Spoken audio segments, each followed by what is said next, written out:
I walked into my local electronics store to buy a Raspberry Pi. For those who need a little more detail, it was a Pi Model B. Just keep that in the back of your mind and it will be useful later on. And I promise it will soon converge on a motive to learn about cookies and sessions. So, I was at the store for the first time, and when I entered in, there was a nice girl at the entrance to welcome me. As I stepped in, she asked me if I had a cookie with me. The question was strange, but I said no. So, she handed me a cookie from the jar of cookies she had. That was strange, and even though I don't eat anything from the strangers, I don't know why. Maybe it was my hungry stomach that made me want to eat it. Or so was I about to, when I heard a voice from my side screaming, "Don't eat that cookie. Just keep that with you and very securely. And bring it the next time when you come to the store." I asked her why, but she just smiled and said, "Do as I say and you will understand the next time you come." I was not in the mood of any further argue, so I just vaguely said 200. She understood what I meant. So I kept the cookie in my pocket and went inside the store to buy a pie. I paid 35 bucks for it and left the store. I was still confused by why did that girl give me a cookie? But now I didn't care for it as I got what I wanted. I went to my home and kept the cookie in a corner. Took the apple with me, went to the kitchen, cooked some good lunch, sat on my table to work on some world-changing idea. It was just 2 hours 33 minutes that I felt a need to go to the store and check why did the girl give me the cookie. That was a time when the explorer inside me took a rebirth. So I picked my bag, kept the cookie in my pocket, locked the front door and stepped towards the store. When I was about to set my foot in, the same girl asked me if I had a cookie just as the previous time. And this time, I showed it to her. She cracked the cookie open from the middle and there was a strip of paper stuffed inside with some weird letters written on them. It was almost like a random mess of strings and numbers, and frankly, this did not make any sense to me. She typed something into a computer, stuffed the existing paper inside a new cookie and said to keep it safe and bring it the next time. By this time, I was very confused and perhaps frustrated as well. So, I just wanted to have a look of what really changes this time. Same as before, I walked inside the store, bought the same pie and paid 35 bucks. Right when I was about to leave, I heard a voice saying, "Take your 35 cents. Before I could turn back, the girl came to me and gave me 35 cents. I was unaware of what was going on, so I calmly asked the girl to explain what was going on. She looked at me, giggled for a while and pushed me by my shoulders, forcing me to sit on the sofa in the store's hallway. She sat beside me and with a wide smile said, "Hi, I have been noticing you for a while. You seem to be really curious about what is going on." "Yeah. So listen, we gave you a cookie." "Yeah, and that is what is troubling me for so long and I'm pissed off by my curiosity and can't wait any longer to know why." "Shh," she said. "I'm telling you, don't panic.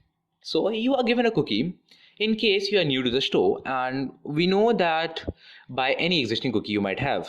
In case that you don't have any existing cookie, we know that you are new. Each cookie has a special number inside it, and that is how we identify you.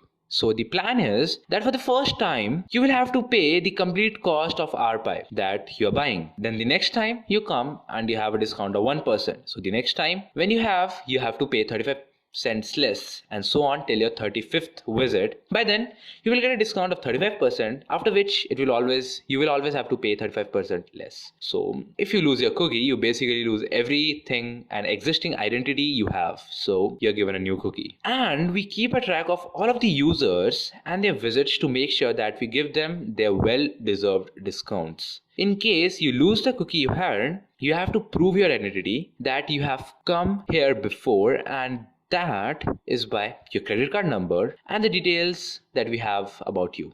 After which we give you a new cookie with the existing ID. So I asked, cool, but where is my existing ID? That is random strings and numbers that you had inside your cookie. And one more important thing, the cookie that you give us back on your revisit is donated in charity to the children. So we can't donate expired cookies. And just as a matter of fact, the expiry date of these cookies you have is of 2 years. So we will remember your cookies and hence your data for a maximum of 2 years, after which you will have to reprove your identity in order to get a new cookie. But this will only happen if you don't visit us for a straight 2 years. I was blown away, and so I said, "Oh my God.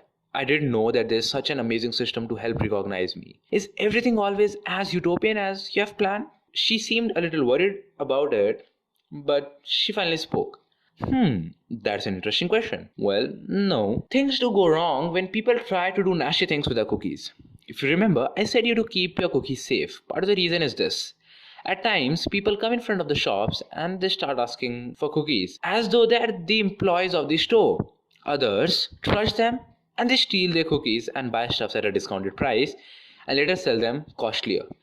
This is what we call as cookie stealing.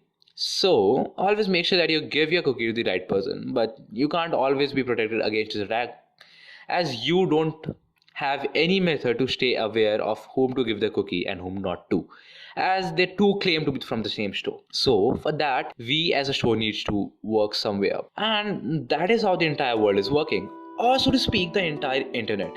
Every website you go gives you some cookies to identify you, and the database that the store was managing to check the number of visits is technically called as a session.